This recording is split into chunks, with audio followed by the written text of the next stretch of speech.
Ça t'est déjà arrivé d'utiliser une lutte dans Resolve et que ton image ressemble à rien? Salut, je suis Alex de Clapora, je suis professionnel de la post-production et je vais te montrer comment toujours bien utiliser les luttes dans Resolve. En plus de ça, j'ai une petite surprise pour toi à la fin de cette vidéo. T'es prêt? On se retrouve dans le logiciel.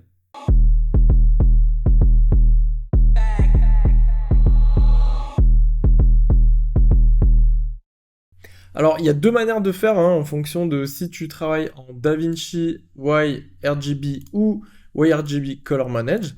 Donc, on va commencer par la version YRGB. Donc, voici notre plan. Il a été tourné avec une Sony A7S III. OK. On va tout de suite rajouter un CST. Ici, donc une conversion d'espace colorimétrique, Color Space Transform en anglais.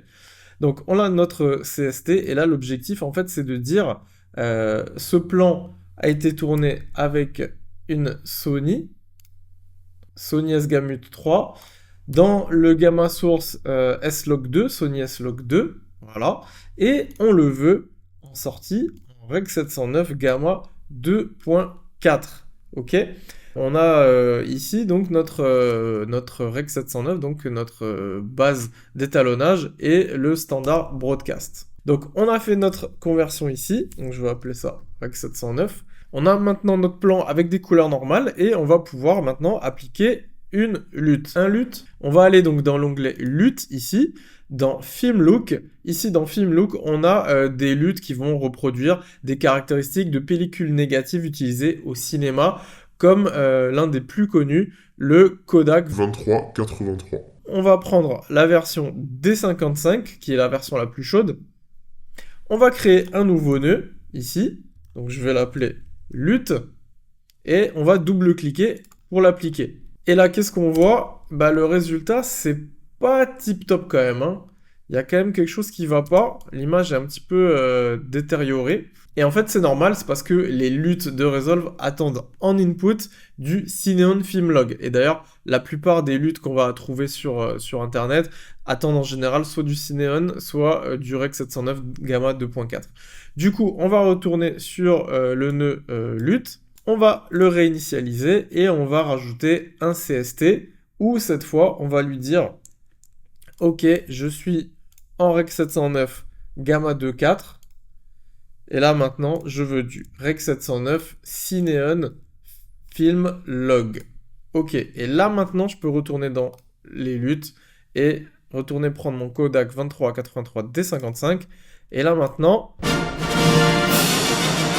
nickel, on a notre look ciné comme à Hollywood. Donc, essayons de voir ce que ça donne sur un autre plan. Donc, j'ai ce plan-là en log qui a été tourné avec une Blackmagic Pocket Cinema Camera 6K.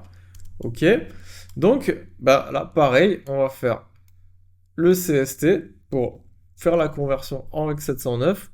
Donc on a du Blackmagic Wide Video Gamut Gen 4 avec du Pocket 6K Film Génération 4 et on veut du Rec 709 Gamma 2.4. Et voilà, on a notre Rec 709, donc notre base d'étalonnage. On va pouvoir commencer à travailler dessus. Là maintenant, je rajoute un autre nœud que j'appelle lutte. Je vais mettre mon CST et je vais lui dire on est en Rec gamma 2.4. Je veux du Rec Cineon Film Log. Boum. Et là maintenant, je retourne dans mes luttes. Je vais prendre le D55. Je double-clique et là... Bon voilà, le résultat est nickel. On va passer maintenant à la deuxième méthode pour ceux qui préfèrent travailler en Color Manage. D'ailleurs, si tu veux te perfectionner et aller encore plus loin dans le monde de la post-production, écoute ça. Sache que je suis le fondateur de Clapora, le e-campus de formation qui te forme de A à Z aux métiers et compétences de la post-production audiovisuelle. Que tu souhaites devenir un professionnel du montage vidéo, de l'étalonnage ou bien même te lancer à ton compte en tant que freelance ou simplement amener tes projets vidéo au niveau pro. Si tu désires travailler sur des films, des séries, des documentaires ou même des clips de musique, on couvre tout ce qu'il faut savoir pour être un expert en montage vidéo, comme par exemple le dérochage, l'outil Lumetri, le speed ramping ou encore le tracking de mouvement, mais aussi comment améliorer le look de tes vidéos grâce à l'étalonnage où tu vas apprendre la colorimétrie, l'utilisation des scopes, le color grading ou encore le shot matching. mais également comment créer de l'immersion avec le mixage audio. On va apprendre le montage audio non linéaire, les effets audio avancés, le sound design ou encore le mastering. Et même comment donner vie à tes vidéos en leur donnant du rythme grâce au motion design, où on verra la manipulation des calques, les effets de transformation ou encore la gestion des animations. Étant un organisme certifié Calliope, nos formations peuvent être financées par CPF, OPCO, Pôle emploi, bref, par tous les financements publics. Et si t'es pas éligible à ces aides, sache que tu peux quand même nous rejoindre en payant en fonds propres. Et si tu le souhaites, tu peux réserver un rendez-vous d'information avec nous. Je te mets le lien dans la description. On retourne sur la vidéo. Ok, alors on va se mettre en Color Manage. Donc en gros, c'est le logiciel qui va gérer la gestion de couleurs pour nous. D'ailleurs, dis-moi en commentaire hein, si tu souhaites que je fasse une vidéo pour bien expliquer la gestion des couleurs dans Resolve. Et donc maintenant, je vais réinitialiser tout ça. Je vais afficher mes plans. Donc là maintenant, on va vouloir faire le CST, donc faire la conversion pour passer du log au Rec 709. Mais sauf que cette fois, le CST ne fonctionnera pas en mode Color Manage. Et il y a une autre manipulation à faire, c'est ici dans la vignette du plan. Il faut simplement faire un clic droit et aller dans Espace colorimétrique source. Et là, en fait, en gros, on va aller dire au logiciel, ben ce plan-là, il a été filmé avec une caméra Blackmagic Design, ici, Pocket 6K Film Génération 4. Et là maintenant, notre plan est bien en Rec 709, comme si on avait appliqué le CST. Donc là maintenant, on va pouvoir appliquer notre lutte, et donc on va faire comme tout à l'heure, on va mettre le CST, et on va dire, je suis en Rec 709 Gamma 2.4, et je veux du Rec 709 Cineon Film Log. Là maintenant, je vais dans les luttes, je reprends mon Kodak 2383 D55, je double-clique, et là... Bon, alors pas tout à fait, parce que c'est pas encore bon. On a l'impression que l'image est bien, mais en réalité, la lutte ne s'est pas appliquée correctement. Et c'est normal, pourquoi? Parce qu'en fait, on a dit qu'on est en Rec 709 Gamma 2.4, et en réalité, c'est pas vrai. Parce qu'on est en Color Managed, et en Color Managed, en gros, eh ben, on est en DaVinci Wide Gamut, en DWG. Donc là, si on voulait être vraiment raccord avec la lutte, pour qu'elle s'applique vraiment correctement, eh ben, il faut rajouter 2 CST. Donc un avant, ici, et un après. Donc ici, c'est notre lutte. Et ici, en gros, dans le premier CST, on va faire une transformation. Donc, comme on est censé être en DWG, on va faire DWG vers Rec. Et voilà, juste après, on va faire l'inverse du Rec vers DWG. Donc, c'est parti. CST. Je suis en DaVinci Wide Gamut, DaVinci Intermediate.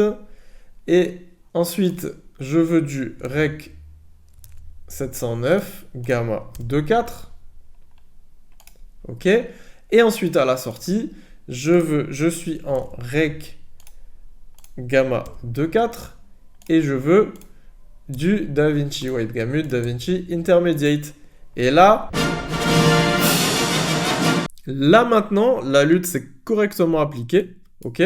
Et par exemple, si je crée un nouveau nœud, et comme on est en DaVinci Wide Gamut, on a beaucoup plus d'espace et de liberté pour faire notre étalonnage. Donc là, par exemple, si je vais dans les roues HDR, je peux par exemple augmenter les lights, voilà, comme ceci. Je peux augmenter un petit peu les shadows, et je peux diminuer mes dark, comme ça, avant, après.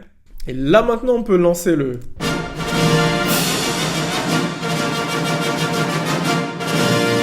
Je t'avais promis un petit cadeau, alors le voici. J'ai créé les luttes Kodak 2383 à utiliser en mode Color Manage et qui font exactement la même chose que ce qu'on vient de faire ensemble là avec les 3 CST.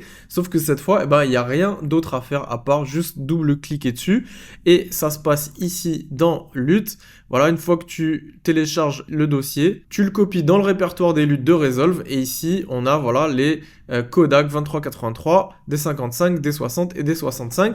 Donc, dans notre exemple ici, je vais supprimer les 3 nœuds des CST. Je vais en créer un seul et je vais simplement double-cliquer ici sur le D55. Et là, Je te mets le lien dans la description et en plus, c'est gratuit. Sympa, non? Si cette vidéo t'a plu, dis-le moi en commentaire et n'hésite pas à t'abonner, à activer la cloche et moi je te dis à très vite pour une prochaine vidéo.